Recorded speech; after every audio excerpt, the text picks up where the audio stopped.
Urdu story time کے دیکھنے والوں کو محبتوں بڑا سلام عرض ہے۔ اگر آپ نے ابھی تک اس چینل کو سبسکرائب نہیں کیا تو جلدی سے کر لیجئے تاکہ ہماری تمام نئی ویڈیوز آپ کو سب سے پہلے ملتی رہیں۔ حضرت موسیٰ علیہ السلام سے ایک آدمی نے درخواست کی کہ اسے جانوروں کی زبان سکھا دیں تاکہ وہ ان کی باہمی گفتگو سمجھ سکے۔ حضرت موسیٰ علیہ السلام نے فرمایا، اس بات کو چھوڑ دے کیونکہ اس میں کئی خطرات پوشیدہ ہوتے ہیں۔ قاعدہ ہے کہ جس بات سے منع کیا جائے اس کی طرف رغبت اور بڑھتی ہے۔ عرض کرنے لگا، سرکار آپ اللہ تعالیٰ کے نائب ہیں، میری استدعا قبول فرمائیں۔ حضرت موسیٰ علیہ السلام نے فرمایا، یہ نہ ہو کہ کل تو پچھتائے کیونکہ تو یہ نہیں جانتا کہ تیرے لیے کون سی چیز بہتر ہے اور کون سی چیز مضر۔ بارگاہ الہی سے حکم ہوا، اے موسیٰ علیہ السلام اس کی تمنا پوری کر دے۔ اس شخص نے کہا، اچھا سارے جانوروں کی زبان نہ صحیح، صرف میرے گھریلو پالتو جانور کتے اور مرغ کی زبان سکھا دے۔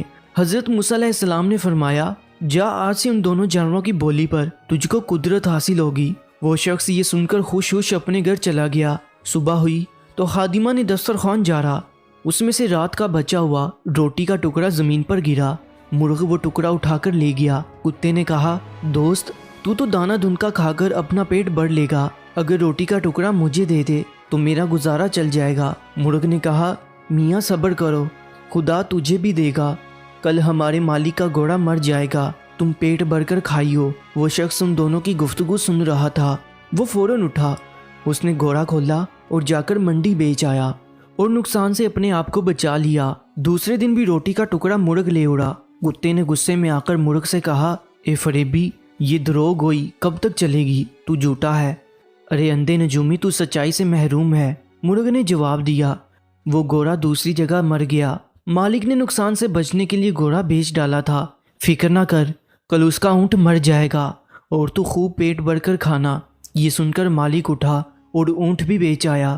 اس طرح اس نے اس کے مرنے کے غم اور نقصان سے اپنی جان بچا لی۔ تیسرے دن پھر ایسا ہی واقعہ پیش آیا تو کتے نے مرغ سے کہا، ارے کمبخت، تو جھوٹوں کا بادشاہ ہے، آخر کب تک تو مجھے فریب دیتا جائے گا؟ مرغ نے کہا، بھائی اس میں میرا کوئی قصور نہیں۔ مالک نے اونٹ بیچ ڈالا اور اپنے آپ کو نقصان سے بچا لیا۔ مرغ نے کتے کو تسلی دیتے ہوئے کہا، فکر نہ کر، کل اس کا خچر مر جائے گا، اسے صرف کتے ہی کھا سکتے ہیں، تم بھی جی بھر کر کھانا۔ مالک نے جب یہ سنا تو اس نے خچر بھی فروخت کر دیا۔ مالک اپنی ہوشیاری پر بے حد خوش تھا کہ وہ یک کے بعد دیگرے 3 حادثوں سے بچ گیا اور کہنے لگا، جب سے میں نے مرغ اور کتے کی زبان سیکھی ہے، قضاء و قدر کا رخ پھیر دیا ہے۔ چوتھے دن کتے نے مرغ سے کہا، اے مرغ، وہ تیری پیشین گوئیاں کیا ہوئی؟ یہ تیری مکاری اور جھوٹ کب تک چلے گا؟ مرغ نے کہا، توبہ توبہ، یہ غیر ممکن ہے کہ میں یا میرا کوئی ہم جنس جھوٹ بولے۔ ہماری قوم تو موزن کی طرح راست گو ہے، ہم اگر غلطی سے بے وقت اذان دے بیٹھے تو مارے جائیں۔ مالک نے اپنا مال تو بچا لیا لیکن اس نے اپنا خون کر لیا۔ ایک نقصان 100 نقصان کو دفع کرتا ہے۔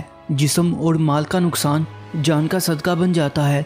بادشاہوں کی عدالت سے سزا ملے تو مال کا جرمانہ ادا کر کے جان بچ جاتی ہے، لیکن قضاء الہی کے بید سے بے خبر ہوتے ہوئے بھی جو آدمی اپنا مال بچاتا ہے وہ محض نادان ہے۔ اگر وہی مال اس پر سے صدقہ ہو جاتا تو شاید اس سے بلا ٹل جاتی۔